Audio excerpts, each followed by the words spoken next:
Okay, so I'm going to transfer our pâte à choux dough into our pastry bag, and then we're going to immediately pipe it onto our parchment-lined baking sheet and pop it in the oven. Now, pâte à choux rises from steam, not from chemical leaveners. So it's really important that you get it into a hot oven. My oven is set at 425.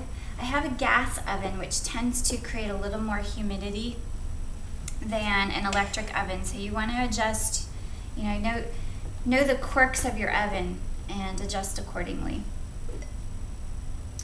Okay, so then we're going to begin doing our little circles. Now, another trick.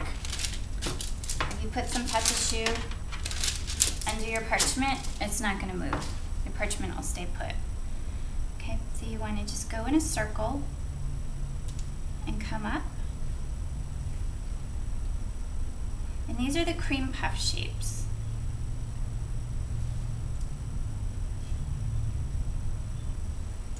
And you can also do éclairs, mini éclairs.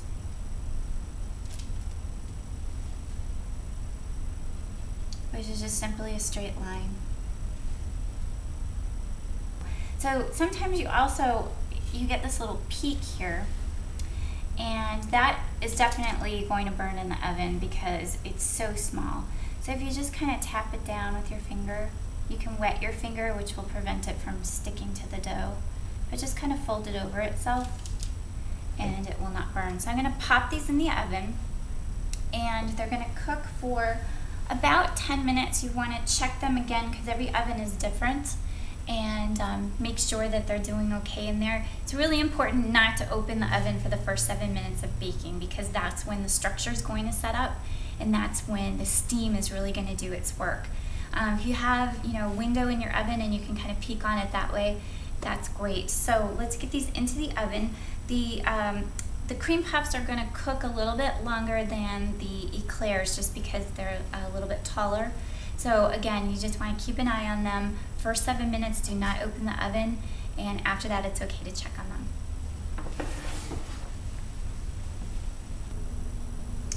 Okay, so our pâte à choux is out of the oven, and as soon as these come out of the oven, you need to release the steam, otherwise the insides will get really soggy. So the best thing to do is to use a pastry tip. So if you want to use a towel, you definitely can. Pick it up and gently flip it over, and then you just kind of want to wiggle your pastry tip into the bottom of the cream puff, and that will allow enough steam to escape so that the insides don't get soggy. You want to let those cool completely before you fill them with anything. And let me show you this cell structure here. Take a look at this beautiful cell structure on the inside of the cream puff. You can see that it's hollow, it has incredible tunnel structure, and it's perfect for filling with the most amazing vanilla pastry cream.